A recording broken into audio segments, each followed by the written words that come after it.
Hi there, I'm Kathy and welcome to the Educate Me Project, where we're engaging Canadians to find out what you want from public education.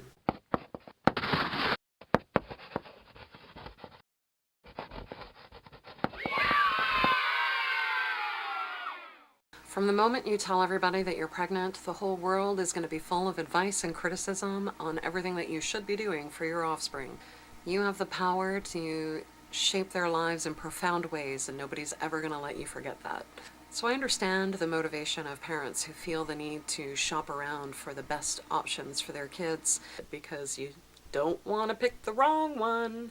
If you don't get them in the right preschool, in the right school, then their life could fall apart. They might not get into the right college, who knows? Personally, I believe the best option for our kids is a strong neighborhood school. Every community should have one.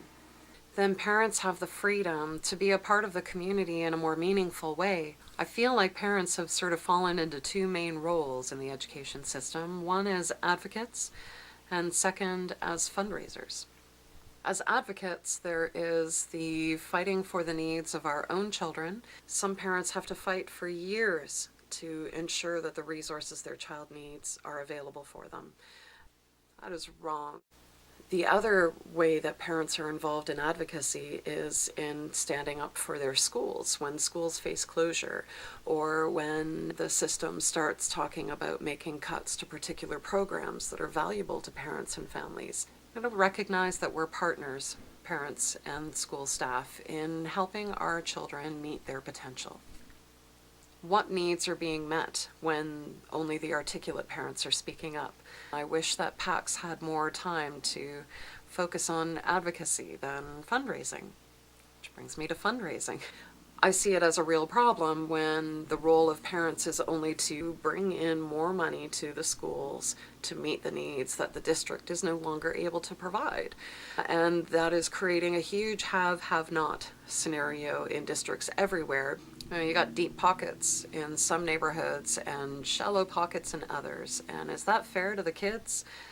They don't see things from a system perspective.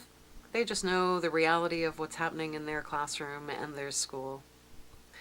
But it is meaningful to them if we're able to be a part of a community event that brings people together and allows them to play with their friends while their parents are developing friendships as well. When we have strong neighborhood schools, parents have the freedom to be involved as members of the community, be a part of making it a safe environment for all of the kids. Rather than spending more and more time on fundraising, they can spend more time organizing things that are fun for families to do together, without the burden of how much money did we make this time. I think the value of providing community for our children is perfection. We're able to support each other.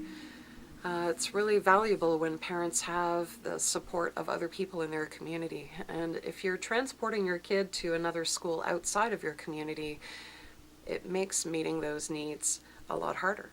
What we do at home matters, so let's have more time and energy to invest in our own kids at home. If, as a society, we invest in strong neighborhood schools for every community, it would enable parents to use their power to improve their children's lives in a far more profound way. That's something we as parents should be using our power to stand up for.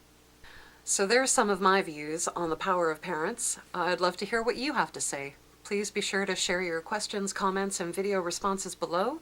Subscribe and follow the weekly conversation. Be sure to check out the Educate Me website, and thanks for watching. We'll see you again next week.